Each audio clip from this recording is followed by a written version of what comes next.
Hey everybody, just wanted to take a second to tell you about the Mana Trader series.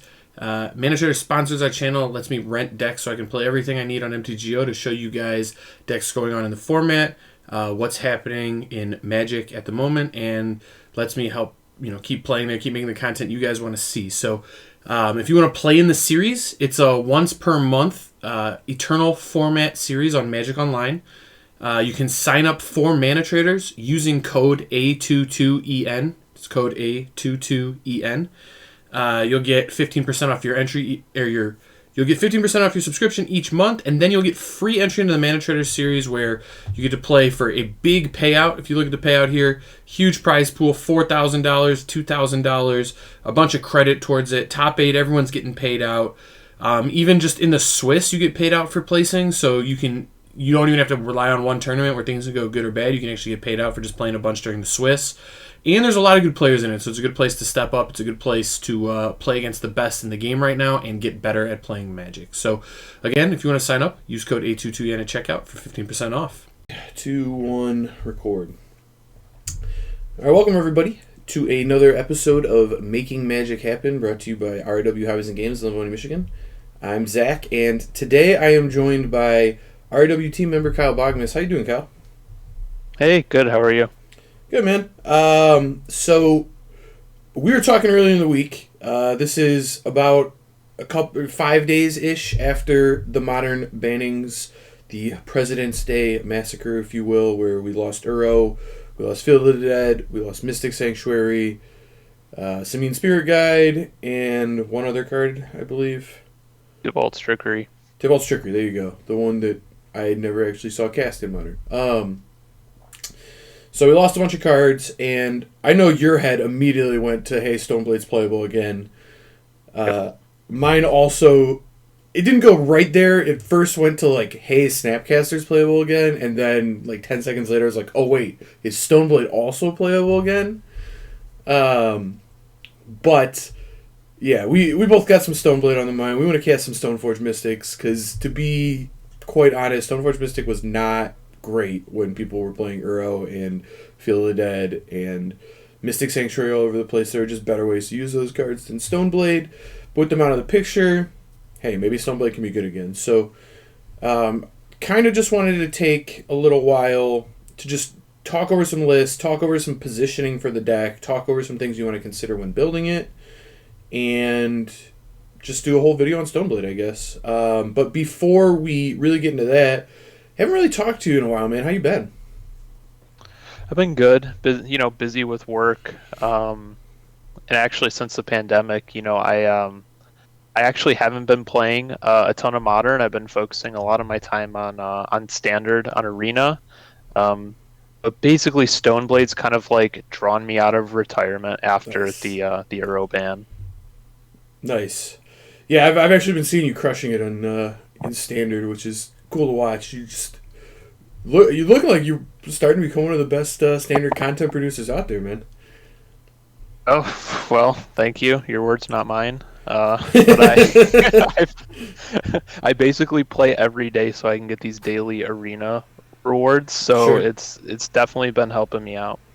That's fair. Are you planning to play the limited thing this weekend, the sealed deck? I'm not. I've just been spending all my time. I've been writing more articles after the modern ban, and just because Standard's been moving really fast, so I just kind of decided to avoid limited entirely for now. Sure. And that's fair. Standard does move very fast. And Modern was the complete opposite. Modern was just in this awful, stale, just completely unmoving format that was just Mono Uro and Primeval Titan for months. But now that we have some bannings, it's starting to move pretty quick again. So let's get into Stoneblade. And I guess, first of all, let's just talk about why we love it. So what is it about Stoneblade that draws you to the deck, Kyle? So my play style in Modern, I'm definitely not opposed to beating down. I play Gruul in Standard. I've played a ton of Zoo decks in the past in Extended and Modern. So I'm no stranger to beating down, but my favorite archetype to play in Modern is a blue deck that likes to counter all the spells, but it also has a proactive clock. Like, I don't want to sit there and do nothing because Modern's a pretty diverse format when it's healthy. So I'd like a break in between rounds, and Stoneblade helps me get there. So you just play Stoneforge and you can just win the game, or you can win a drawn out like Blue Mirror. That's fair.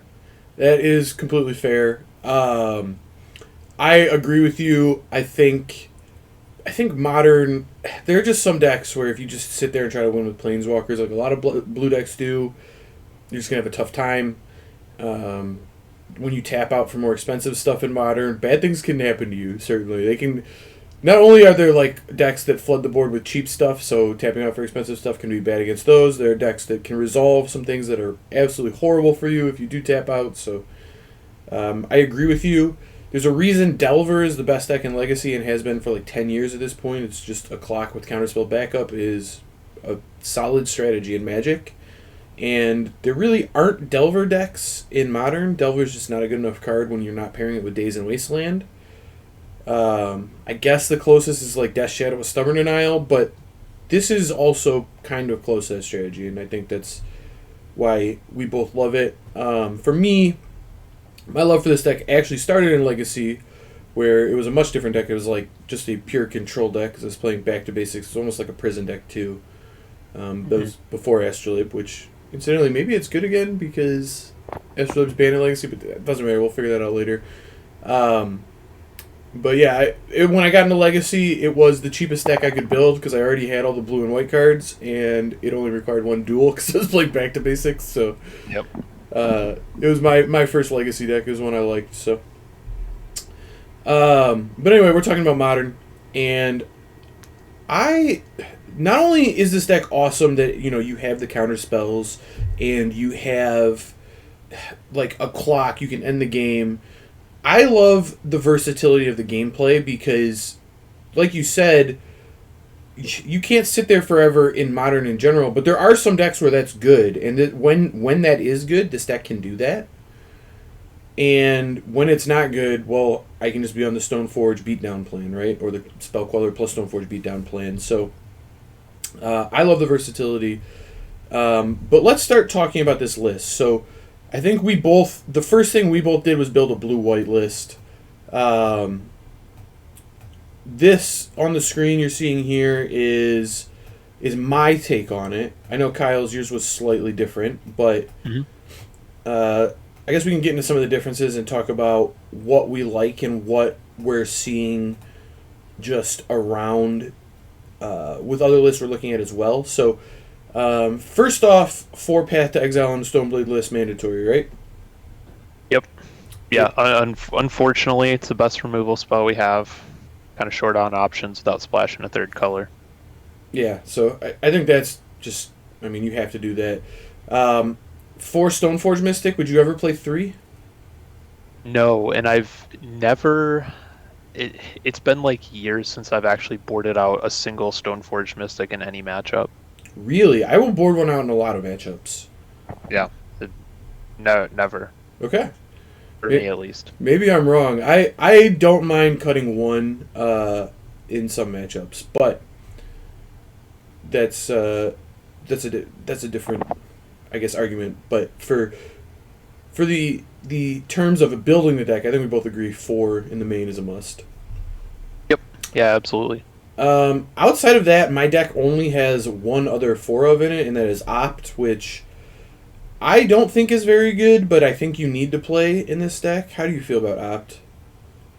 Opt is kind of the glue in this deck. It without Opt, like, you have not really much to flashback with Snapcaster Mage in the early game. Like, if Path to Exile is not a card you can cast early, there's really nothing to do with it. So Opt gives you a proactive way to flashback a spell with Snapcaster Mage. You can also play it on turn 1 to find Stoneforge Mystic, because this deck doesn't actually have that many 2-drops. It's true. Yeah, I agree with those things. It stinks because it's just... Scry 1 is just not enough. Like, it's not enough to justify on a Modern level card, but just instant speed draw a card is just... This deck wants it so bad. And you're right, finding a turn 2 Stoneforge is really crucial for this deck. Another thing I found with this deck is... if you weren't playing opt, like if you weren't playing like a smoothing mechanism, I think minimum you'd have to have 26 lands, maybe even 27. Like I think that would be the right number. But if we did that, like 27 lands or 26 lands plus 4 path plus 4 Stoneforge Mystic, our blue count for force negation would start getting pretty low. And I do like that there are times where it's just like, okay, opt is just the card I'm stapling to this force negation. It's going to be what I pitch and I'm going to counter this spell, you know? Yeah. Overall, I've actually been kind of happy with it, but it's definitely a card you can look towards losing if you branch into a third color. But we just don't have all the options with straight blue-white. Sure. So speaking of force negation, I have 3 here. Do you like 3, or do you think we should be like 4 or 2 or even 0? So I really like Force of Negation in Modern in general, especially when the metagame is open. So I've been playing 3 Force of Negation in the main deck since the card was printed, and I actually always play a 4th in the sideboard because you want 4 actively against Tron, Storm, Burn, Mirror Match, where you can like tap out for a Planeswalker and have a counter for theirs. Basically like every uninteractive deck. So that's like a pretty large percentage of the metagame, and it's covered by a single sideboard slot, even though it's not as versatile as a lot of one-mana options that you have. So I really like the card. So, I mean, does that not make you want to play the 4th in the main, if you think it's that good? No, because it's really bad against any deck with Aether Vial in it. There's a lot of Cavernous Souls decks, so it's like yet another card that I want to be sideboarding out actively against like another large percentage of the field. Yeah, okay. I mean, I can totally buy all that. I'm with you. I did not have the 4th one in my sideboard for this build, although it is a card I strongly considered. I went with a Dovin's Veto instead because I was looking more towards other blue mirrors, and you're right, it is nice to be able to have it to pitch the counter their Planeswalkers, but the 2-for-1ing yourself aspect of it can be tough, and Dovin's Veto being uncounterable is also nice in some scenarios, so I went with the Veto, but I think I could definitely justify having a Veto and an Force Negation on the sideboard. I think that would have made sense too. It's hard to fit both. I agree. It's like in the same slot. So if you want to be better in the blue mirrors, you play the Veto. Sure. But I mean, to your point about Tron and Burn, and yeah, I agree with all that. And I think 4 Force is totally justifiable. I think you could justify it in the main. I'm with you that I'd rather have 3 game 1. But I don't think 4 is wrong. Like, if it is wrong, it's not very wrong at all. Yeah, I'd look toward playing the 4th Spell Queller as a way to be better against the uninteractive decks before I'd play the 4th Force. Okay, I could buy that as well. I'm a little lower on Spell Queller than you, but I still think it's. I think everyone is. Yeah, that's probably valid. That is. It's my favorite card, and I the deck to maximize Spell Queller. That is probably. Hold on, very important. Hold on. Wait a minute. We have something for this. There we go. It's right here. Kyle's favorite card. Yeah, that sums me up very well, actually. All right. So there we go. I guess let's talk about Spellcaller. Well, before we talk about Spellcaller, keep that one in the back burner. Let's talk about Teferi Time Raveler, because this is kind of... Numbers of this card are all over the place in lists I've seen, and this is one of... I mean, this is a card people are talking about banning everywhere. That people want to give this card the Uro treatment. It has had that in Standard, Pioneer, Historic. It is still legal in Modern. Is this one of the next, like, bannable Modern cards? I wouldn't. It's bannable in the sense that if it actually plays a role in determining the outcome of the game, it's probably like in a not very fun way. Sure. In terms of power level, like there's not a lot of decks that is actually the case. It's usually like repulse, and then your opponent needs to attack it or something like, and that's fair. That's a fair way for it to play. So I don't think that's like an overly powerful effect in Modern. So it would just be, if Twitter is like upset with Teferi in Modern in general, and they don't like how the games play out. I think they could actually ban it in the future. I mean, yeah, that's where I'm at. I don't think it's too powerful in Modern specifically. I think it was too powerful in formats without Force Negation, but a lot of times against the decks that Teferi is super, super good against, they just also have Force Negation, so it's never like they get a moment to sneak at Teferi in and then you just know your spells work. Like, they have to get Teferi in with counter backup, and then it's like, okay, well, I mean, the game was going to be about this. I don't know. I don't think the card is too powerful in Modern. I agree with you that it could be banned because it is miserable to play against once it resolves, but power level, I don't think it's there, because if it was that powerful, we'd be playing 4, right? Like, there just wouldn't be a question. Yep. Yeah, there could be, in theory, a metagame where that is true, but I mean, there's so many insane things to do in Modern right now. It would take a while to get there. Sure. And so, at least for the time being, in the event I played yesterday, I only had 2 main. You were a proponent of 3 main, I believe. Yep. And yeah, I basically always play 3. Okay. When I was playing the event, Teferi way overperformed, and I felt dumb for putting my 3rd copy in the sideboard. So I also want 3 main going forward. I'm pretty sold on that. I don't think you need a 4th. It is legendary. I think you could justify it because you can pitch it to Force Negation, so having extra copies isn't just straight up dead weight in your hand. It has some amount of value. But I think 3 is the right number. And this card just really overperforms in the archetype. Yeah, and there's a lot of I haven't actually considered playing for Teferi at any point because there's a lot of really good 3-drops in Modern, like quote unquote fair decks. Snapcaster, Spellqueller, Teferi, and Shark Typhoon kind of all occupy the same slot, and the equipment as well. So there's a lot of 3-drops. So I get to kind of pick and choose which effects I want to draw, and I don't really run into like drawing too many of them too often. Yeah, that's fair. And the 3-drop slot is crowded in this deck for sure, especially because we also have some extra swords that kind of play that role sometimes as well. Okay, so back to Spellqueller. The reason why we like 3 Teferis, well, we like Teferi because he's a good card, but Teferi and Spellqueller pair really well together. So for those that don't know, Spellqueller counters, or I guess exiles a spell with CMC 4 or less, and then when it leaves the battlefield, they get to cast that spell. With the Teferi in play, they can't cast stuff at instant speed, which means they just never cast the spell. So you can just, like, if your Spellqueller dies, it already countered a spell, you got your value, and you also have the option of bouncing your Spellqueller with Teferi to draw a card and essentially draw another counterspell as well. And that interaction has been very strong. Yes, yeah, it's basically the reason I like to max out on Spellqueller. It's a really good way to close the game out. Yeah, the fact that it carries a sword too, just really strong. If you get a Feast and Famine on it, it's really hard for Modern to kill it. Fatal Push, all the black stuff doesn't work anymore. You can't bolt it anymore because it's 5 toughness at that point. I guess it can get pathed, but getting an equipment on a Spellqueller is actually a pretty terrifying force in Modern, I would say. Yep. Okay, so the next stuff, let's look at the 4-drops.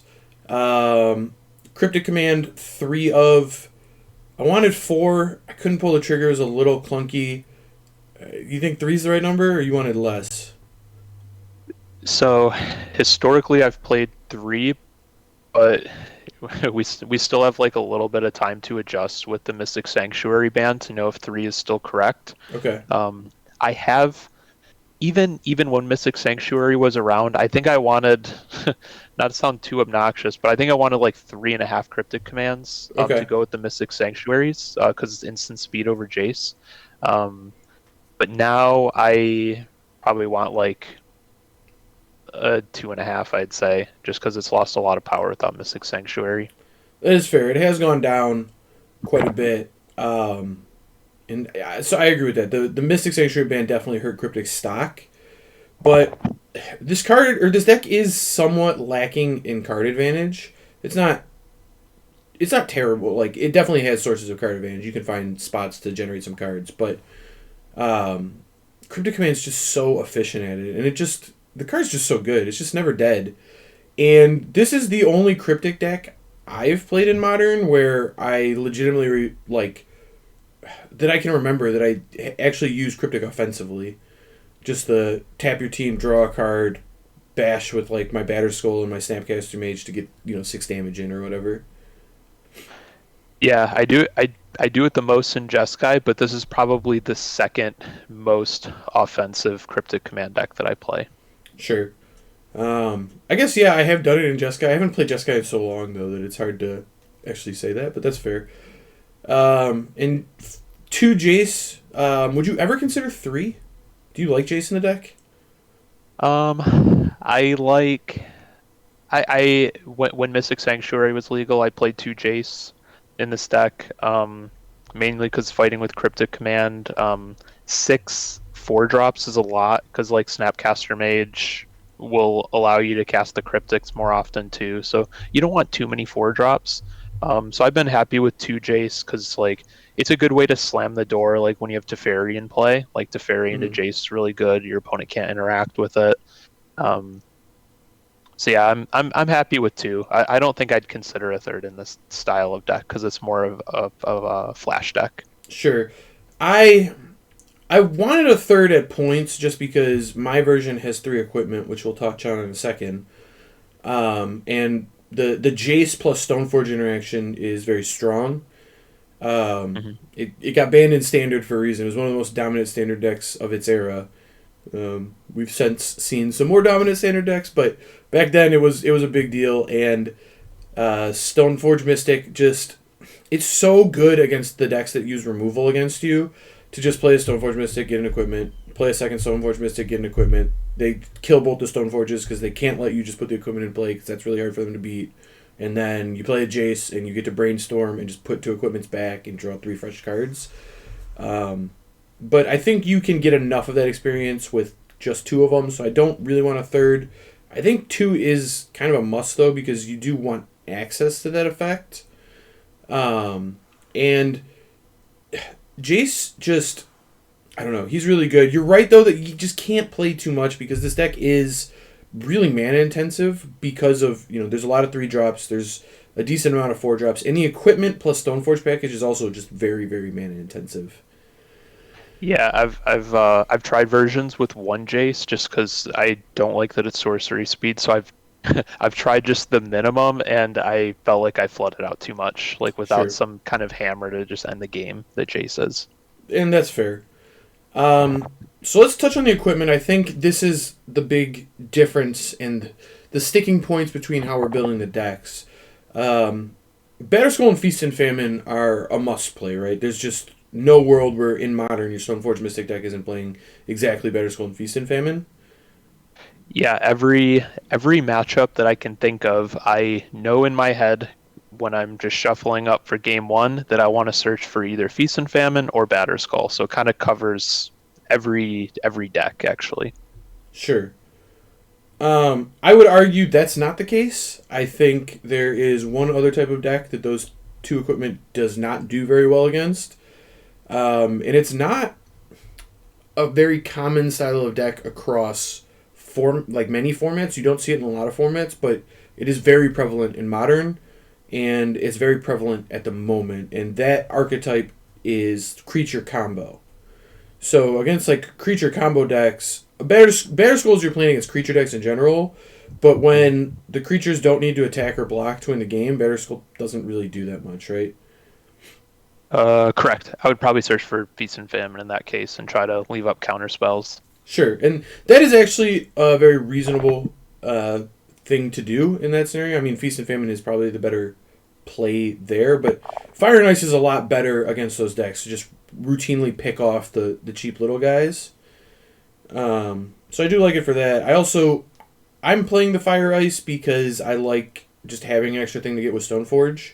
I've found oftentimes you draw one of your equipment and then the first Stoneforge gets the other one, and then the 3 other Stoneforges you have left in your deck are kind of just dead draws at that point. And that can be awkward. I don't know. I like the Fire Ice. I could see it in the board if you just like specifically got put against creature combo. I think that's also reasonable. But I'm playing it for creature combo. How do you feel about it against like control decks? Like it does have pro blue and red. Like if you played against like a Blue Moon deck, and it does draw cards. Like I mean, it's good there, right?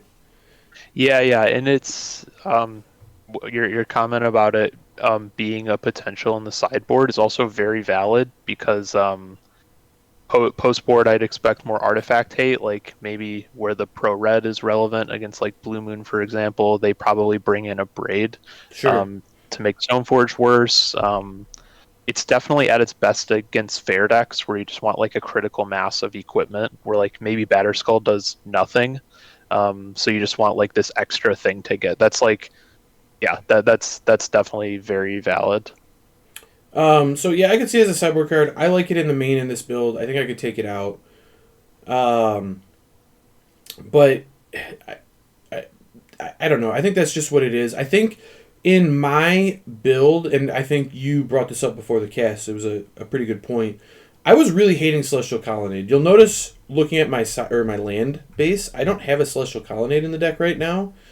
And Celestial Colonnade is really good with Feast and Famine. And I've talked about that before, how you can do the activate, get in 6 damage, make them discard a card, all your lands untap. So the fact that it was expensive didn't really matter. But I found Colonnade just coming into play tapped was just too brutal. There's just too many spots where, if it was your 3rd land, it was super awkward because you have a lot of 3s, or if it's your 1st land, then you don't get to use the mana to opt and try to find the extra land. Or if it's the 4th land, oh my god, like I can't leave a Cryptic this turn, that's really bad. Basically, this deck is not a curve out deck. Like you're not trying to go 1, 2, 3, 4, like to the board, but you do want to curve out in the sense that like you want to use your mana every turn because it's slow and mana intensive, and a tap land can be really brutal in those spots. Yeah, it was the first. I think it's the most obvious port from Mystic Sanctuary being banned. The fetch lands getting Mystic Sanctuary to draw Cryptic Command like gave you a huge edge in the late game, and that needs to be replaced somehow. Every replacement is like much worse than Mystic Sanctuary, of course, because it got banned. Yep. So I started with 3 Colonnade, and it wasn't great. The coming into play tapped, huge issue, especially when you're like a Spell Snare deck. Yep. That could really mess with your turn 1 play if your hand is like Colonnade Field of Ruin or something. I currently have 2, but it's definitely not a land I'm excited to be playing. Sure, and so I think the difference you brought up with Fire and Ice was the Arden Veil actually looked good in my deck because I had extra equipment to make the bodies from it better. And I think in your deck you said Arden Veil was worse. I have found Arden Veil to be quite good, and actually I'm pretty sure it's just better than Colonnade in this archetype. Yeah, it's the Arden Veil definitely hurts your blue mana count, so that's definitely a strike against it, and it pushes you to play like more white mana. So like in this list, like 2 Cryptic might just be right for mana color considerations. Sure. Yeah, I could buy that. I've had 2 Field of Ruin at times because of that, but most other lands in the deck do make blue except the 2 plains I have here. I found it's pretty common, at least with Arden Veil, that you'll want to go like turn 1 Hallowed Fountain in some way, whether it's one of the fetches or just play it. Turn 2 Island, turn 3 another Island, turn 4 Arden Veil or Plains or whatever, and then you can cast all your stuff. You've got some late game. I like it. I also found with Feast and Famine, the interaction with animate Colonnade, put Feast and Famine on it, get in, attack. That's really mana intensive. That's like, what is it, 8 lands to do that? It's 8 lands.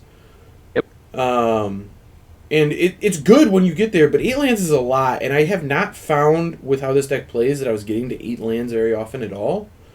A lot of the times I was ending the game at like 5, 6, or 7 lands in play. And in those spots, the Colonnade was almost never doing anything.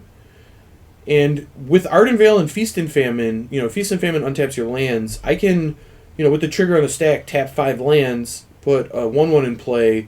I get some material benefit from the untap trigger, like, Sword of Feast and Famine is actually generating card advantage at that point, beyond just, like, the discard. Like, it's, they discard and I get a 1/1. It's like a free Crypt Rats or something. Not Crypt Rats.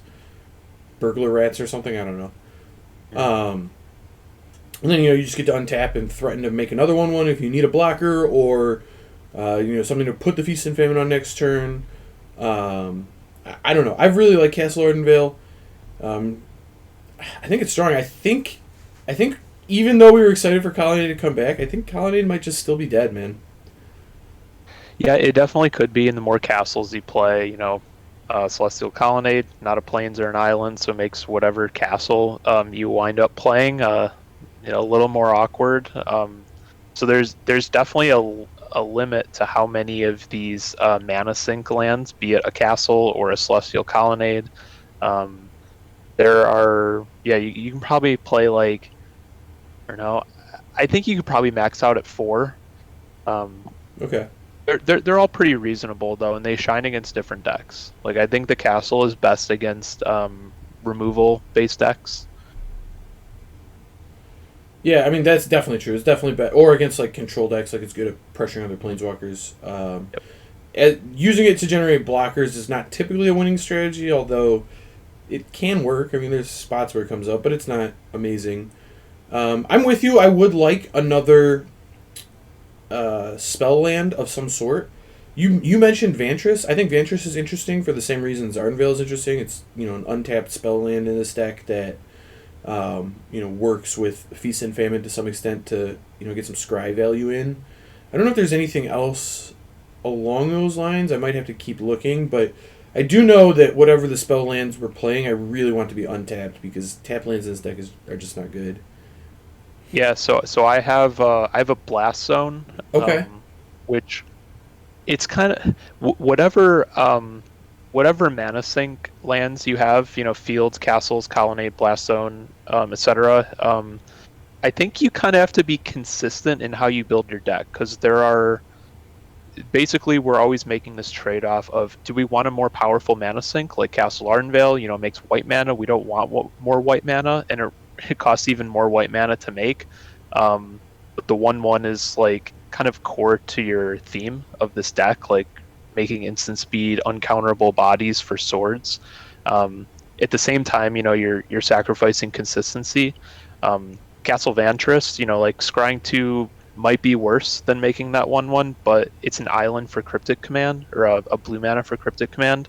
And it's a little better against combo decks, especially game 1 where the value of scry, like you want to draw like Force and Negation or Cryptic Command, so the scry value is relevant there. Playing that Castle Vantress means I don't need to stretch my mana as much, which gives you some room for having the 4th colorless land, the 1 Blast Zone to go with the 3 Field of Ruin. Sure. And the Blast Zone is very good against Death Shadow, Prowess, kills Aether Vial, Sure. or against like Jund, you can tick it up, kill Renin 6 and Tarmogoyf. And you don't really care if you blow up Blast Zone for 1 or 2. All you can kill is like a Stoneforge if you want to, and a Snapcaster. Most of your permanents cost 3 and 4 mana. Yeah, I mean, Blast Zone actually makes a ton of sense. I'm actually very interested to try one. And I do like Ardenvale, or not Ardenvale, Vantress as well. I've always found Vantress to be underwhelming just from its activation points, but I could see it in this deck just based on how often it came up that I just wanted some place to dump Feast and Famine mana from your first main phase. Because, the way Feast and Famine often works in this deck is you got it on a creature, you got five-ish lands in play or something, 5 or 6. You want to cast something first main, attack, untap your lands, and then pass so you counterspell up on their turn. But, this deck is very instant speed based. It's just kind of the nature of how we had to build it. So you don't really have that many things you want to dump your mana into first main. And I can definitely see, like, I like being able to have Vantress or Ardenvale or even Blast Zone. And, like, Blast Zone works well with that scenario you just described there, too. Like, you can charge it up first main phase to 2 if you want to, untap it, pass, and then blow up something on 2 if you need to or whatever. So Yep. that sounds really good to me. I like all those things. I think those are things I'm gonna have to try. I'm sure you'll try at some point. Let's touch on Snapcaster, Spell Snare, and Mana Leak. Those are the last cards in the main deck we haven't talked about.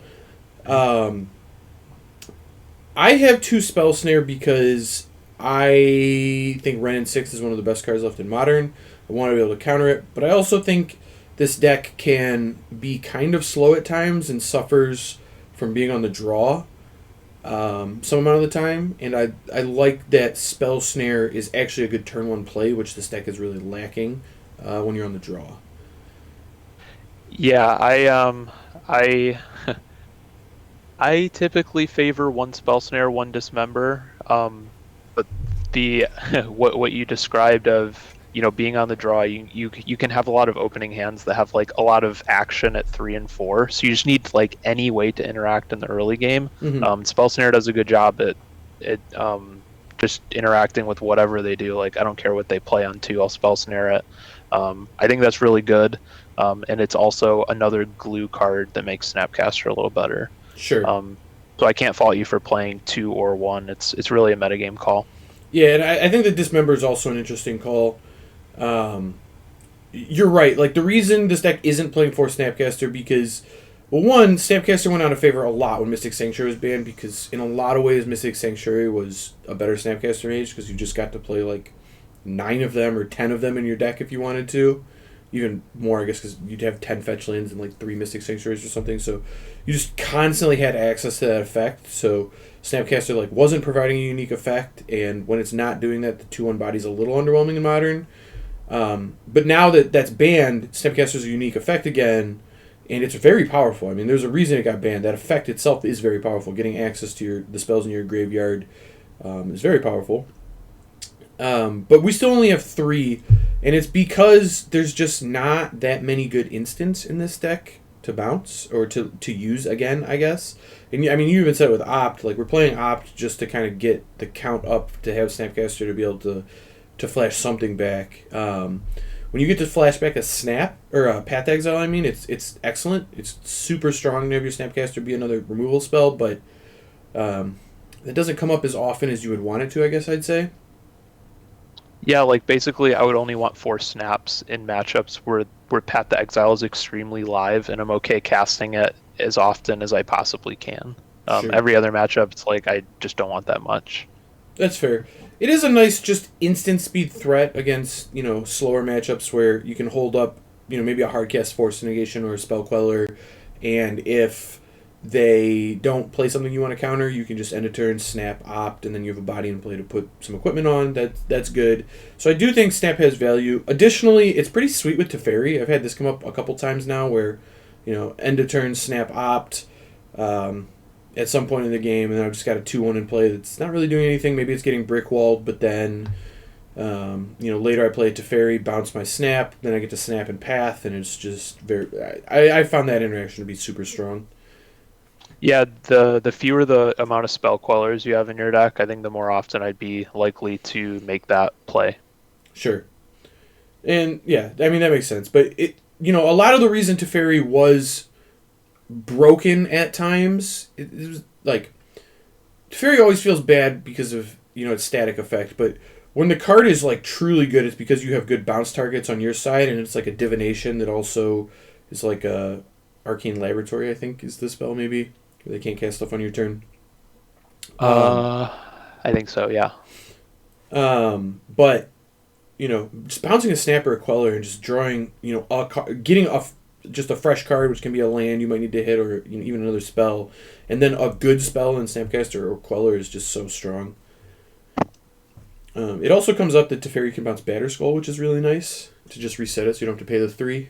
That's a little more minor, but still very nice. So the 2 mana leaks. I just have 2. Like we said, I like early interaction, but mana leak can go dead. It's the best we have, but I don't think it's great. Would you want more mana leaks? So yeah, to answer your question, no, I don't. Um, Mana Leak has high diminishing returns, and you have Spell Snare to kind of bridge the gap to when you can start playing the reason for playing this deck, which is your 3 drops and your 4 drops. Hmm. So there's not a lot of great spots to play it toward the late game, and this deck doesn't kill you fast enough to justify an additional Mana Leak, where like it just removes the drawback of it not scaling well into the late game. Um, when Mystic Sanctuary was unbanned, I actually played 1 Mana Leak and 1 Deprive to kind of get around that drawback. So even back then, it was kind of like even when I have extra mana sinks, I just don't really want Mana Leak that badly, and Remand doesn't really work that well in this deck. No, I found Remand to be extremely underwhelming. I agree with that. I have 2 Mana Leaks. I think you could justify a third. I think you could in this deck, specifically because of Force Negation does somewhat eliminate the drawback in the late game. Like, it's not perfect, but at least you can convert your Mana Leak into countering a spell by pitching it to Force. And that actually, like, the interaction with Force Negation and Mana Leak and like Cryptic and Jace is pretty strong in my opinion, because early game you have a Mana Leak and a Force, and you can pitch that expensive card that's going to take you a while to cast. And late game, you can pitch the Mana Leak to Force, because it's dead at that point, and then you have your expensive card that you want to cast, and you have the mana to do at that point. So I do like how that plays out, but I think you don't need to like max it out just because there's this neat interaction. I think the 2 Mana Leaks is totally fine. I think though, for my personal way to play this deck, I think if I cut this second Spell Snare, I'd have a third Mana Leak. Okay. But I think I'd rather have the Spell Snare right now just because of what I said, where I just really want early plays on the draw with this deck because it can be slow sometimes.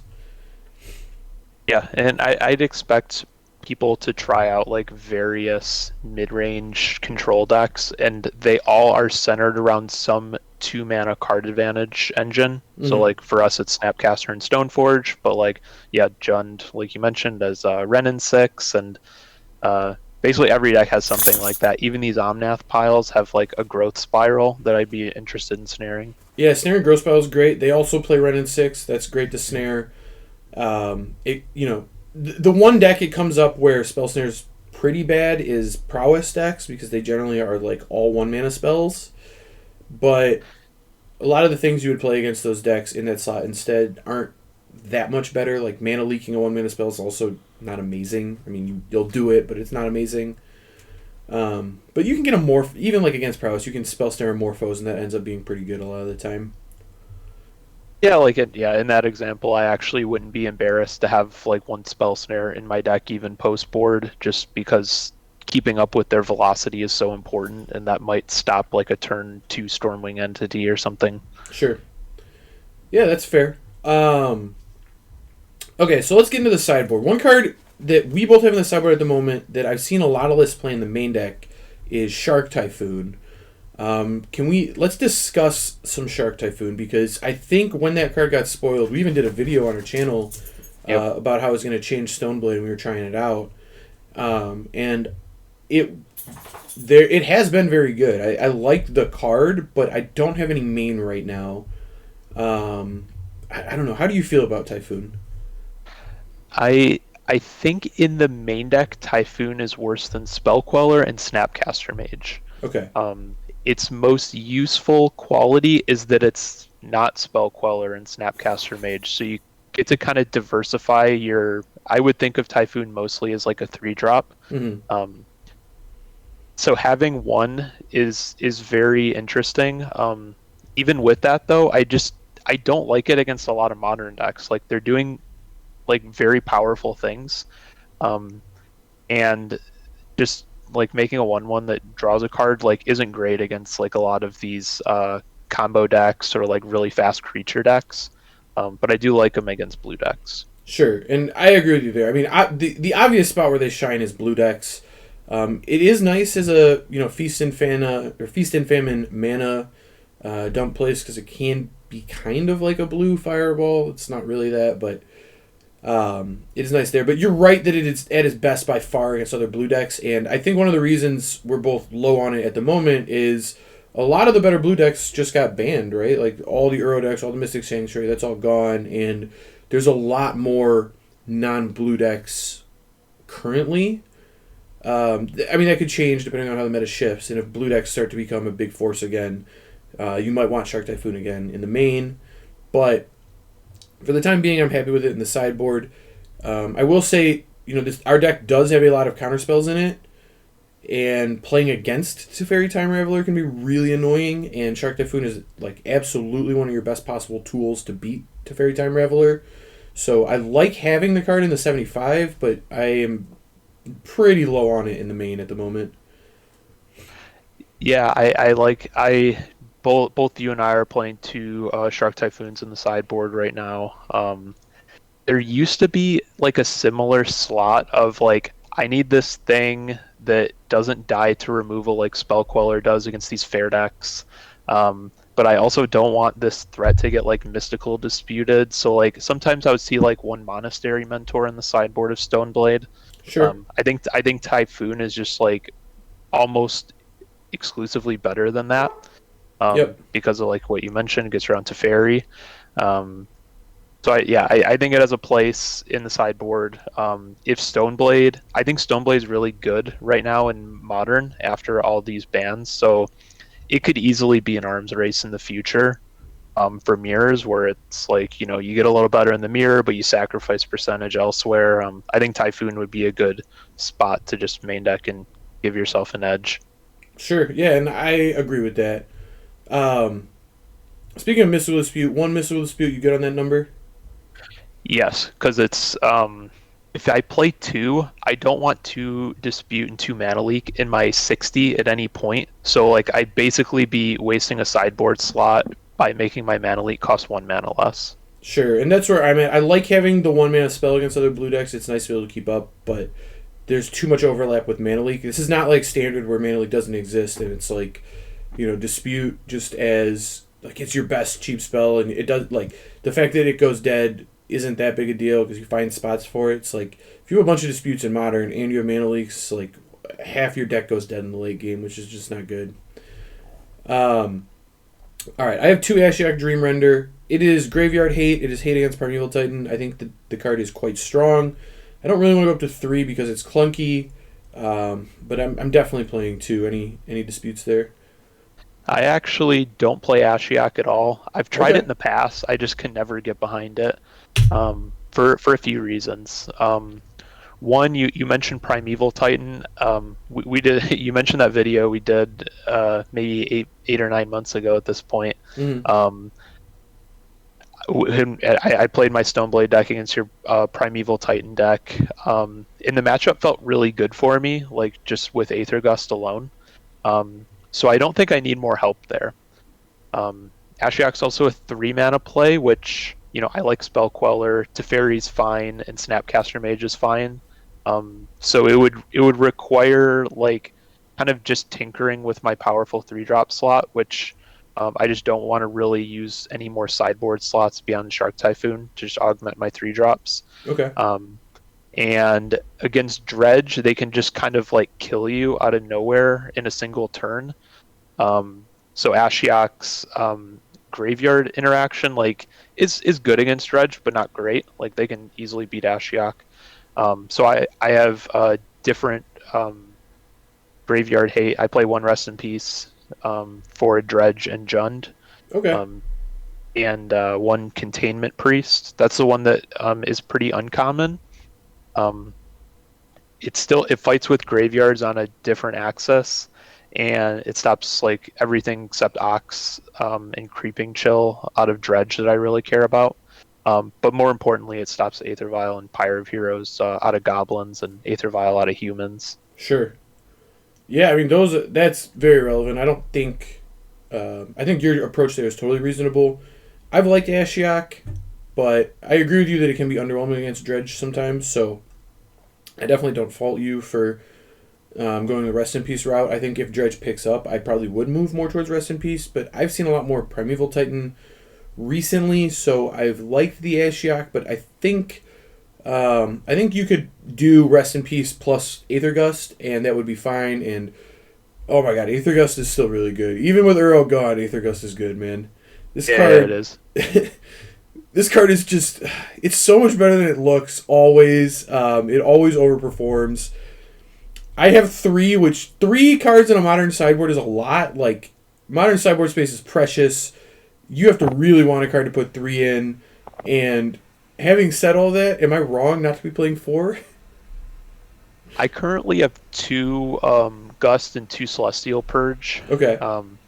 Now that I'm like a little more worried about like Rakdos Shadow or any of those like fast Loris Monastery Swift Spear decks. Sure. So I have the additional hate there. And I expected like I'm kind of afraid of like Rakdos midrange and Jund. And Celestial Purge is the best card against there because it beats Renin 6 as well as Liliana and Croxa. Sure. Gust hits Croxa as well, so it's mainly Liliana. So that I have a 2-2 split, but there's easily a meta game where I want 3 Gust and 1 Purge as well. It really just depends on how things shake out. I mean, I think you could have 3 Gust and 2 Purge. I think that's totally fine. Speaking of Purge, I'm going to move the Mystical Dispute over here, but I think this is where the biggest thing is. I think we both agree you definitely want 4, maybe even 5 copies of Aether Gust and Purge put together. How you split it is metagame dependent. But these other 5 slots, I have 3 On Thin Ice and 2 Supreme Verdict. There's a ton of ways to put extra creature removal in your sideboard, and this deck definitely wants the extra creature removal. I think it's important for the deck. But the options, there's a ton of them. You can play Dismember, you can play Oust, you can play Condemn, you can play Winds of Abandon, you could just play more Celestial Purges. There's 15 other sweepers you could play if you wanted them to do things different than not being countered. Just so many options here. What do you like in the creature removal slots of the sideboard of Stoneblade here? So because I have the main deck Dismember, I have 1 less creature interaction spell in the sideboard. Because the overall goal of, in my opinion, the overall goal of the creature removal slots in the board is to try to cut as many of the counter spells in the main deck as possible. Sure. So that's Spell Snare because of Cavern of Souls, that's Mana Leak because it goes dead and like you're just kind of firing off removal instead, where you don't have to worry about your spells lining up. Mm-hmm. And then of course Force Negation like being the worst against those. So you have like 7 or 8 cards that are like pretty bad. And that's really what I'm looking to swap. So for that reason, I like 1 Supreme Verdict because all those cards I mentioned don't cost 4 mana. So by adding Verdict to my deck, I'm not siding out the really bad cards, and I'm also increasing my curve. Also, when I get better at interacting with the creatures, I don't need this broad sweeper quite as badly. Like you have 3 On Thin Ice, that would be complemented with 4 main deck Path to Exile and 3 Snapcaster Mage to Flashback Path to Exile. Sure. So you're really good at actually beating creatures post-board, so I don't need this broad sweeper quite as badly. So I strongly prefer 1 Supreme Verdict. Okay. On Thin Ice, it definitely has pros and cons. I think On Thin Ice is better if you tailor your mana base towards supporting On Thin Ice. I don't think you can just play it in your sideboard and have that be the only deck building decision. Sure. Reason like Celestial Colonnade is not a snowland, so I wouldn't play Celestial Colonnade with On Thin Ice. You probably need that 1 Glacial Floodplain, so you don't have to fetch white every time to cast On Thin Ice in the early game. And that Blast Zone I mentioned that I really like is not a combo with On Thin Ice either. Yeah, if I have the Blast Zone in the stack, I would choose a different thing over On Thin Ice for sure. I agree with that. Yeah, so it's like if you commit to the On Thin Ice plan, I really like it. But it's one avenue. I currently have 1 Isolate in that spot because my mana base isn't built for On Thin Ice. Sure. I actually like Isolate a lot. I've played it in the past. I've loved it. It's good against like the nimble creature decks. It exiles Aether Vial as well as the humans. And same, yeah, basically any Aether Vial deck, you can have one Isolate, and it performs pretty well, and you can flash it back with Snapcaster Mage. Yeah, I mean, the Isolate actually seems really interesting to me. One of the biggest reasons I like On Thin Ice is that it's a good early removal spell. Like we've talked about with Path, like, yeah, Path costs 1 mana, but you don't really want to Path them on turn 1. There's a lot of decks in Modern where, even like Prowess decks, ramping them an extra land on turn 1 to kill their creature can be pretty damaging and can let them have some really, really explosive turn 3, 4, 5 area, and it can get you like pretty far behind. So a lot of times with Path to Exile, you're like, okay, I know I'm going to have to path this thing, but can I wait like 1 or 2 more turns just to make that land matter a little less? And a lot of times the answer is yes, you can figure out a way to do that, but having your early removal in the sideboard complement that drawback of Path is really good. So I think to your point with like Isolate, that does the same thing, like in that regard as to Path, and I really like it. On Thin Ice is doing that. They're both good at hitting mana dorks, which can be really, really good because Path just essentially doesn't do anything against a mana dork. You're like pathing a Noble Hierarch, and they're putting a land in play. It's almost the same thing. And I also like Dismember and Oust for those reasons, but I don't really like Condemn over a lot of these things. I think Condemn is not very good. I think that's the one that's lost a ton of value, and I would probably almost never play in the sideboard over a bunch of the other options you have. I would say the one time where that's not true is if like Death Shadow is like overwhelmingly the creature deck that people decide to play. Okay. Other than that, yeah, that's like the one upside of Condemn. I think even still against Death Shadow, I would rather have more Verdicts just because it can't be countered. It can hit a Shadow and a Angler or whatever, but against Grixis Shadow, like Condemn is like not playable because they can just like pick it apart with Thoughtseize, or Stubborn Denial. Sorry, yeah, my comment was more toward the Rakdos Shadow decks. Sure, and it is reasonable there. I agree with you. One other card I wanted to touch on here, and it's one that we definitely need to discuss. We haven't touched on yet, and it was making a lot of waves when it got printed in Zendikar, and that's Skyclave Apparition. We talked about it a little bit. The 3-drop slot in this deck is definitely crowded, but it's nice to be able to exile any type of permanent. How do you feel about Skyclave Apparition? Like, I don't know. We could play it main. I don't think either of us wants to play it main, but it certainly could be a sideboard consideration, right? Yeah, so I definitely don't like it in the main deck. I think it kind of is another one. I think it's actually kind of like on Thin Ice, where I would want a specific type of mana base, so I would have to tailor my utility lands to be able to support casting white early in the game. Yeah, I mean, I 100% agree. You definitely have to have mana-based considerations. I think the way my deck is built, I could get away with it because I'm playing the extra Castle Ardenvales. I think if these were Blast Zones, you probably couldn't get away with it. Yep. But I think, if I'm going the Castle Ardenvale route, Skyclave Apparition makes a lot of sense. And honestly, it was a build I considered. Like, with this deck, I definitely considered going, is that how you spell it? No, I think it's... Okay. I definitely considered going 2 Skyclave, 1 Verdict, 2 On Thin Ice. And I think that's totally reasonable as well. I will say, in a lot of decks, the fact that Skyclave hits anything is a really big boon because it's really nice to have your permanent removal be versatile enough to hit, the random artifacts or the random enchantments or the random stuff that comes up in Modern. But in Blue-White specifically, Teferi already does a lot of that. It's a good way to hit a lot of the random stuff. That said, it's not necessarily bad to double down, and especially with the rise in popular of Heliod right now, which is looking to be one of the best decks. There's a green-white Heliod creature combo deck. Just having Teferi and Skyclave and having more ways to deal with Heliod, I think, could be really strong.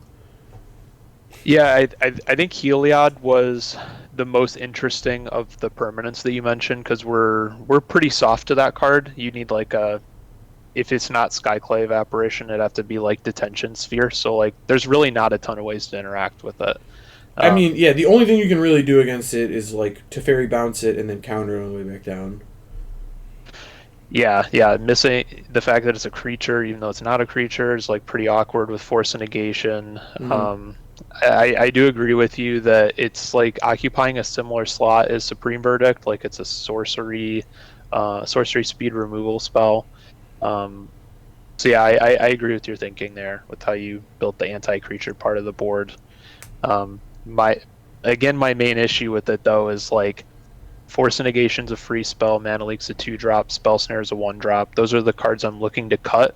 So I'm Mm-hmm. increasing my curve. I don't think, yeah, I just I just never have the problem of, and my early plays are really good, but I just don't have anything to do on turn 3. Like even Teferi's really good in those matchups too, to like just bounce the 2-drop and draw a card and make them have to worry about interacting with it before it draws another card.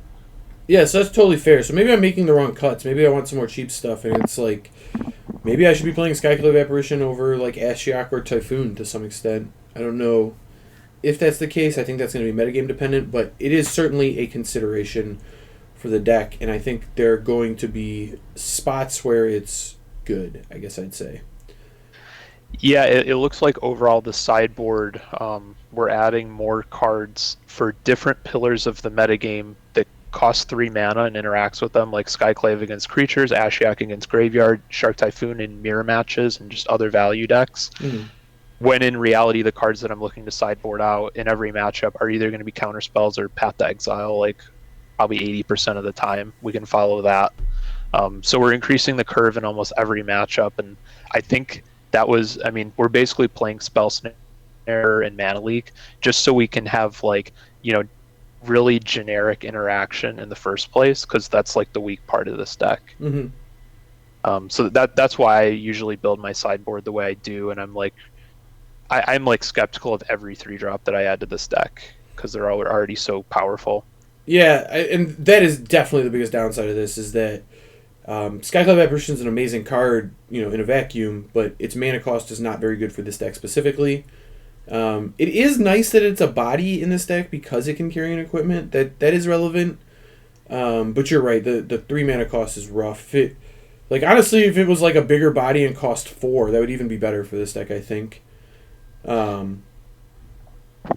It's interesting that like you're definitely focusing on the creature aspect of a lot of things. In my experience, I actually don't have that issue. Because when I play Stoneforge and I search for Feast and Famine, that's going to be the number one case where I need a creature. Mm-hmm. If I don't have a creature to equip, that means they basically killed my Elvish Visionary on turn 2, like Stoneforge draw a card. Yep. Which in that case, I'm almost always happy when that happens. And that's going to be probably the most important time where I need a creature. So like I'm kind of far ahead in those spots where I need a creature in the first place. So when I build a deck, I don't put as much of an importance on that. Well, I'm not saying that it's important that these cards can do that. I just feel that it is nice that they have that ability because, in games that come up where people are trading resources and, you're playing, even against prowess, like the games get kind of grindy, or like Shadow, they get kind of grindy. And they can kill your first couple things, and especially with my build where I have 2 swords, it's nice to just be able to have something to put them on because it does. I have felt it comes up a lot in this deck where your creature count is low. I mean, right? Like we have 10 creatures in the deck total, which I guess Batterskull is kind of like another creature, so maybe 11. But I think if you're going to look at a deck that had 3 equipment, in general, you'd want more than that. Yes. This deck has. Yeah, this deck has ways around it, but because I have the Fire and Ice main, I like that. I like that I have the additional ability to just get an extra creature in my deck if that matters. And it I feel the play pattern is pretty good against some of the other blue decks too, where it's like they play a turn 2 Renin 6. Okay, I can play my Skyclave Apparition on turn 3. Like, I can go turn 2 Stoneforge, get a Feast and Famine. Turn 3 Skyclave Apparition, eat their Wren. Turn 4 activate Stoneforge, put Feast and Famine in play, equip on Skyclave, attack, have 4 mana on their turn, go. Like, I like the play patterns of it, I guess I'd say. And I don't think it's like... I'm not going out of my way to look for other creatures. Like, you'll notice there are no other creatures in the sideboard. I guess Shark Typhoon is, but there are no other creatures specifically in the sideboard because they're creatures. But really, like, it's because there just isn't very many of these effects in white that hit anything. Like, I guess there is the Tension Sphere, but the spells that give them back the thing are just so bad in Modern, because there's a lot of decks that have a way to blow those up or to deal with them in some fashion, and like when they get back their good creature or whatever, it's just so bad. And Skyclave giving them a token is just completely irrelevant most of the time in this deck. So, you know, for that, like, the way that it exiles, I guess, is more important to me than the fact that it's a creature. Yeah. I think what you're saying is you really just want you want a way to interact with Teferi, and you want a way to interact with Heliod. I think those are the two unique ones that are really obnoxious. Sure, and that really is the case.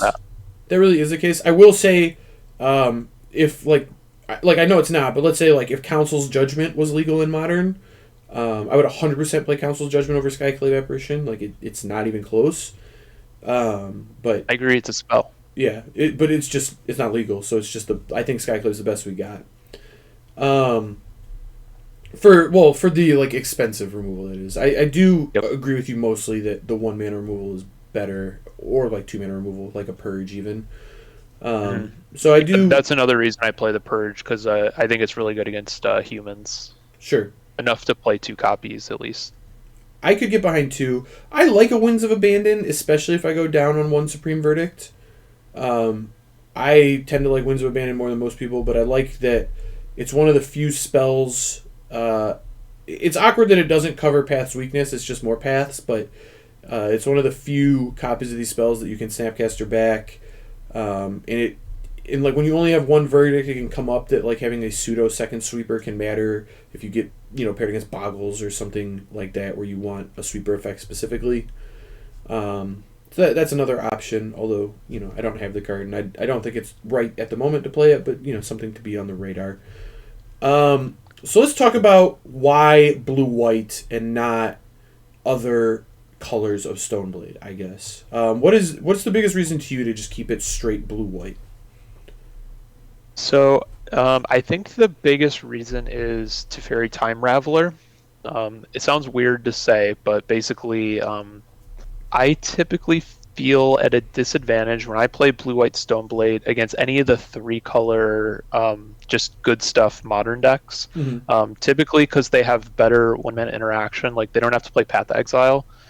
So like in a Stoneblade mirror, if one player has like, I don't know, Ice Fang Quaddle as another early drop, and I'm stuck with just like Path and Ops, I feel like I'm at a disadvantage, and the same could be said for like Lightning Bolting Stoneforge Mystic as opposed to having to path it.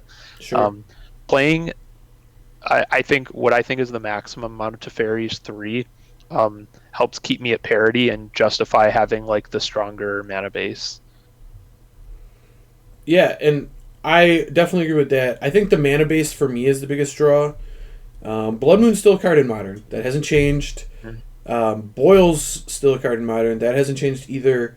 I think that has changed, actually. I think people still might play it, but it's no longer a default card that you play in a deck with mountains, just because you can play Colonnade now. Yeah. You can play Castle Vantress, and there's nothing that like gives you a cookie for having 3 islands anymore. No, so I agree Boil got worse, but it still exists. Like, you still have to take this into consideration. And when you're playing fetch shock mana bases for 3-color decks, you have to commit a lot to cards specifically that are bad against both Boil and Blood Moon. Like, you're not dodging it in either fashion. And this deck, at least, is very good against Blood Moon and can play around Boil. It's not great against Boil. I'm not going to lie to the people here. But you could make it good against Boil if you wanted to, if that came up that was necessary. you could easily like play some Seachrome Coasts or Glacial Fortresses or Colonnades or whatever. I don't have it built that way currently, but certainly I could figure out a way to make that happen. But it's just the clean mana base. It's very painless, and the painless part is good against prowess right now for sure. I had it come up, last night when I was playing for the Modern Conquest Gauntlet. Won a game at 1 life against Burn, and it's because I didn't have to fetch shock 4 times, whatever the early turns. You know what I mean? Yeah, Prismatic Vista is basically like worse than a blue fetch in a lot of cases, but where it really shines is being able to have like it's almost like 7 flooded strands against beatdown decks where you want to fetch painlessly for a way to cast Path to Exile. Sure. And I will say, in terms of Prismatic Vista, if I did not have On Thin Ice in the sideboard, which I personally think is the best of the 1-mana removal, so I'm happy to play it, but I think if you disagreed with that take and you didn't have On Thin Ice, I would actually have Hengegate Pathway over Prismatic Vista. I tried some Hengegate Pathways, and I found them to be very, very good. That's also another way to dodge Boil, if that matters to you. It is worse against Blood Moon. But I found Hengegate Pathway to be quite good. So that is a land that could definitely be considered in a deck like this. That's very interesting, yeah. No, I can definitely buy that. Yeah, it does. I mean, in a lot of ways, it plays the exact same way as Prismatic Vista, right? Where it's just a land where you choose you either have a blue source or a white source when you play it, basically. But it was good for me. It is a painless way to do that. It never comes into play tapped, which is huge for this deck. We've talked about that, and that's a big reason to try that card out. It gives you the color you need on turn 1. I was a fan. But there are other versions. Let's touch on them real quick. This video is starting to go a little long, so not going to go too deep in these other ones, but I do want to mention the other 3 color combinations and talk about why some of these 3 color decks might be played in certain metas, I guess. So the first one I've been asked about the most by far is Bant. People, Bant Snowblade was a popular deck throughout the last year. I played a Bant Stoneblade deck at it was Snowblade, I believe, at the Players' Championship back when live events happened. And it definitely had some reason to play it while Uro was there. Breeding Pool was really good for last year. I don't know if you remember some of those blue-green cards they printed, Kyle. Yeah, they were nice. They were nice. We don't see them here, which is a good change of pace. It's true. Now the only busted green card we're getting here is Icefang Kotal. I will say Icefang Kotal's worth it in this deck. If this card didn't have the random, has Death Touch if you have 3 Snowlands, literally just as a 2-mana 1/1 flash flying, it's something this deck would be interested in. I don't know if it's quite good enough, but it's certainly just 2-mana 1/1 flash flying is something that this deck would be interested in. It's like a card you'd have to consider for the deck. The fact that it gets Death Touch and becomes a removal spell in a lot of scenarios makes it just so good. And it's amazing for the deck. It's absolutely perfect. It's perfect on the curve. It just does so many good things for the deck. The issue is mostly that you have to play these Snowlands to turn it on. And then you get this worse mana base. I don't know. How do you feel about adding Icefang to the deck versus how much the mana base stinks, I guess? Yeah, I personally wouldn't do it, but there's definitely huge draws. I'm just looking at the curve here, and I see a lot of 2-drops and a lot fewer 3-drops. So that's very enticing to me.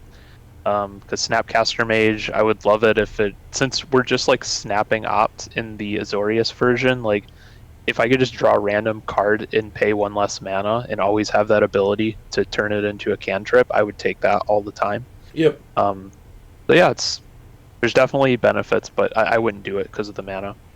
Yeah, and I agree with you. We did get some boosts. We now have fetchable dual snows. There's snow duels, I guess.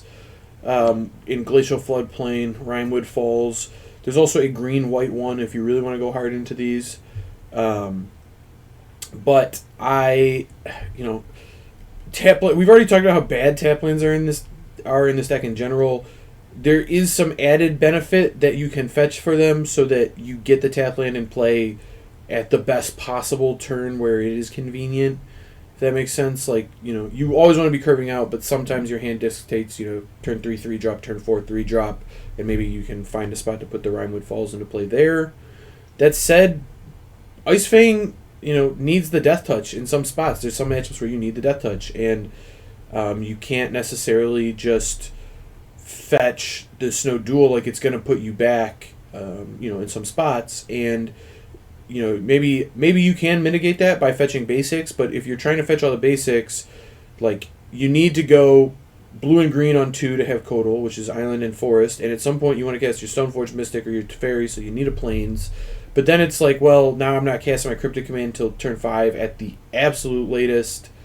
So there's just a lot of awkwardness there. It's not that it's not overcomable, but there's just a lot to be put into this mana base. You get to play less utility lands, so your Feast and Famines get a little worse. You definitely become weaker to Blood Moon. You can play around it, but you're weaker. And yeah, I don't know. I don't feel like if I was just adding Codal that Bant would be worth it. I think if I wanted to play Bant right now, I'd want some other things to draw me to that color combination. And I have seen people floating around an Ephemerate list that has like Ephemerate, which is a really powerful card. 2 blinks for 1 mana is, at instant speed, is a really powerful card in Modern. You need to have creatures where this is good on, and you need a decent amount of them, and this build doesn't have that, but I've seen a build that has Eternal Witness and Skyclave Apparition, and things that are generally pretty good to blink, and an extra equipment so that your Stoneforge Blink actually does get you some value. And I think if you wanted to go that route, play like a more creature-centric Bant Stoneblade deck and add some Ephemerates, I think that would make a lot of sense. Yeah, and then another option is to just play like Noble Hierarch, like you did play at the Players' Championship. Sure. So you can ramp out Spellqueller and Teferi faster, which will also fix your mana, which will be a huge boon. Yeah, I could definitely get behind some Noble Hierarchs. I think if you wanted to speed up the deck and play Noble Hierarchs and Ice Fang Codals over Ops and Snapcaster Mages, that makes some sense to me. I could definitely get behind that. Yeah, because the Opt is probably going to do something really similar to Noble Hierarch, but it's just like not a very good Magic card. Opt has like no synergy in this deck. Yep, I agree. I mean, if you added the reason we're playing Opt a lot of the times is Snapcaster Mage. So, this specific version I don't have Snapcasters. It's also not a fully built version. This is just some stuff we were tooling around with, like some shells. I just wanted to point out some of the big parts of it. Let's touch on Jeskai. I did not even build a Jeskai list, but what are some of the reasons why you would want to play Jeskai if you were playing Stoneblade, Kyle? Well, I think the biggest reason is it's a 3-color version of Stoneblade that doesn't have quite so bad a mana. Like Icefang Coatl not only encourages you to play Snowlands, which are not very good. Like these come into play tap lands instead of shock lands. That's a big drawback. But another big drawback of Bant is it doesn't have a Triome, but Jeskai does have a Triome. Sure. So I can play more utility lands, so I'll flood out fewer times. And then the obvious Lightning Bolt, right? Yeah, Lightning Bolt kills them fast. You can play more of a tempo game, so your Celestial Colonnades are a little bit more powerful, so like the damage is more relevant. And Snapcaster is really good in that shell too. Sure. And I think Lightning Bolt has its place. I kind of felt like Lightning Bolt was soft banned in control decks while Uro was legal because it just didn't kill the best threat in the format. Obviously, like Burn decks still play Bolt, you always do, but the controlling style decks just there was no reason to play them. Now that Uro's gone, I think you can play it again. I don't think it is necessarily better than Black though, because I still would rather just have the Black removal in this current iteration of Modern. And the going face just isn't great with Stoneforge Mystic. Like, yes, Stoneforge Mystic attacks. Certainly there are times where it comes up that the 3 damage could matter, and it's nice to have that reach. But a lot of the times, it's not like I'm pushing a little bit of damage, and then I'm going to burn them out. It's like Stoneforge, you get like one threat in play and you suit it up, and like that threat kind of becomes unbeatable for the other deck, whether it's just the inevitability of Batterskull because they keep killing the token and you just keep replaying it, or Feast and Famine just grinding them out and giving you doubling your mana so you get to keep grinding and burying them. It doesn't play very aggressive, so I haven't found the bolts to be very good in this shell generally. Yeah, the reason I've shied away from black and red up to this point is because when you add black, that means you're probably leaning on Fatal Push, and you might have more than 4 Fatal Push / Path to Exile effects to interact with creatures in the early game. Mm-hmm. That means your deck's a little slower to actually being able to close out the game. Whereas Lightning Bolt, you have a plan B. It's not a great plan B, but at least you can team up your crappy removal spells against control decks and combo decks to have it accomplish something. Sure. So it's really about how much risk you want to take in your matchups. I mean, I can definitely buy that. I think there are reasons to play Jeskai, but I think it's just worse than blue-white at the moment. Maybe if there's another, a strong blue-red gold card or a strong red card or something gets printed, maybe we can consider it again, but for the time being, I would not play Jeskai. I would, however, play Esper, and I would strongly consider Esper because I think Esper is pretty good. I think there's a card this deck would love to play, which is Thoughtseize. With Uro in the format, Thoughtseize was pretty bad. You just fueled their Uro, and grinding them out didn't really work. Now that card's gone, I think Thoughtseize is probably pretty good again. And one of the main drawbacks of Thoughtseize in controlling style decks is that you don't really have a good way to get the life back that that Fetch, Shock, Thoughtseize costs you. That's 5 life on turn 1 a lot of the time. But Stoneforge can get a Batterskull, and you can regenerate that life if it matters, and you get some other nice spells in Esper, and Kaya's Guile, which can be a versatile life gain spell that can attack some graveyards out of the sideboard if you need it. Maybe you could even main deck it if you wanted to. Probably a sideboard card, but an option. And then you get some of the good early removal, which is Path's weakness, right? It's the best late game removal spell in Modern, but it's pretty bad early. And Black's early removal is just the best in Modern and kind of the worst late. So that Path and Fatal Push pair really well together. Yeah, I think the overall theme of Esper's strength is you're sacrificing your mana consistency compared to blue-white. Esper doesn't have a Triome. It would be really sweet if it did have a Triome. I might play Esper if it did have a Triome, actually. As it stands, Inquisition and Thoughtseize are 2 really good early interaction spells, and like you mentioned, they're bad late game, but we actually already have cards like that are good in the early game, bad in the late game in Spell Snare and Mana Leak. They lose their utility as the game goes on. Mm-hmm. So we can kind of have a more proactive split of interaction where you don't have to necessarily leave up Mana Leak and the opponent doesn't do anything on that turn, so you kind of waste your turn. So that's very interesting, and then you can trim on Path to Exile because you don't want to play it on turn 1, so you can have a split of Path and Fatal Push, making Snapcaster Mage really strong. Sure. I will say one of the other things that's subtle about playing Esper, but is real, is that when you played Teferi in Standard, a lot of the times you played it in Esper decks because he pairs really, really well with Discard. The fact that you can cast Discard spells in their draw step is really annoying for the opponent. The fact that his bounce mode, the bounce a thing, draw a card, again will turn on your discard spells, so you can, return Heliod to their hand and then draw a card and then use the Thoughtseize that didn't have targets but now can take their best, permanent from the battlefield and put it in their graveyard, basically. Teferi pairs really well with it. So I think there is, if you're high on Teferi, I think there definitely is an argument to try Esper. And it's definitely something if you're watching this, you know where the YouTube channel is. It's a video you can expect in the future. I want to keep comparing them. I still think blue-white is better, but I think of the 3 color combinations, the one I'm most excited for is Esper. Yep, I agree, and I think the best version actually would have Inquisitions and Thoughtseizes. That's like the one thing that I'm thinking about because it's like a good way to interact with creature decks. Whereas Thoughtseize damages you, so you might not want to cast it in the first place.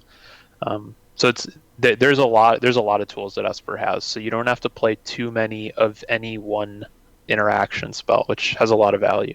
Sure, and yeah, I agree with you. I mean, that all sounds awesome. I want to try some Esper. I think that's something worth considering.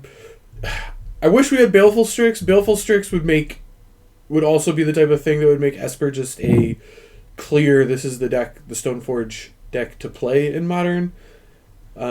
We obviously don't, so take that for what you will, but oh my god, Baleful Strix would be so good in this deck. I played Baleful Strix in Legacy alongside Stoneforge Mystic like 3 years ago, and that deck was really good. Yeah, oh yeah, it's super good. Obviously we don't have it, and there's a reason that the card is like you have to work to turn your Ice Fang Codals, which when Astrolabe was here wasn't really working, but it does take a lot of work to turn Ice Fang Codal into a Baleful Strix, and a Baleful Strix just is a Baleful Strix. That card is so good. Yeah. Okay, so I do agree with you though on Esper. Like, I would kill for it to have a Triome. I still think you can make it work without a Triome. I think that's fine. I think the real spot where you're going to feel the pinch of playing the Esper mana base is you're going to have to play, because you don't have a Triome, you have to play less utility lands, and you can't play as many Field of Ruins, probably. I mean, maybe you can get greedy and try to play them, but you're going to have a hard time getting really more than 2 Field of Ruins in the deck, which may or may not matter. I guess it depends on how good Field of Ruin is at the moment if you're going to consider something like that, but you're definitely not going to be able to play as many, Arden Veils or Blast Zones or Colonnades even. I guess you could maybe play Colonnades, but I will say Creeping Tar Pit is really good in Stoneblade decks, especially like when you have Feast and Famine. In fact, you just it's much cheaper than Colonnade to activate. You only need to get to 6 lands to be able to do it, and it's unblockable. So they have to have a removal spell, and it's a quick clock. So it's like, you're 5ing them a turn, they're discarding a card, and you get to leave up all your mana. Like, Creeping Tar Pit is actually worth considering. I don't know how good it is, but it's something to look at, I guess. Yeah, and I actually wouldn't mind a couple Bitter Blossoms in the sideboard for blue decks, so you don't have to play Shark Typhoon. Ooh, that actually sounds really interesting. Pretty good. Yeah, that actually sounds very interesting. That's actually... You have, discard into Bitter Blossom, go extend it on them. Oh, I like that. We could even play, what's the rogue? The 2-drop rogue? Soaring Thought Thief? Get the Bitter Blossom Lord, We're getting wild now. That might be a little too far. Did we go too far? Right. That's kind of sweet, though. Like, you start milling them, and you got the Lord, so you got 2 ones. Okay. Well, Kyle, I think this was a really informative video. I appreciate you coming on and talking Stoneblade with me. I really enjoyed this, man. Good. Yeah. No, I had a ton of fun.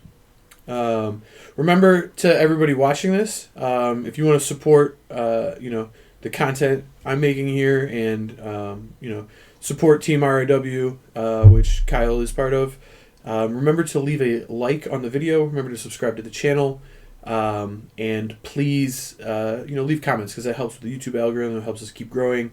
We would really appreciate it if you would do that.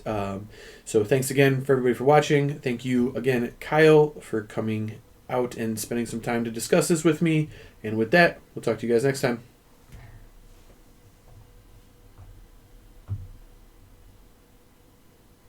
I'm joined by Kyle Boggemus. Welcome, Kyle. How are you? Raja Suleiman with Orzhov. Max McVitie. Congratulations, Brian DeMars. Zach Allen. I wouldn't be here without these guys, though. So.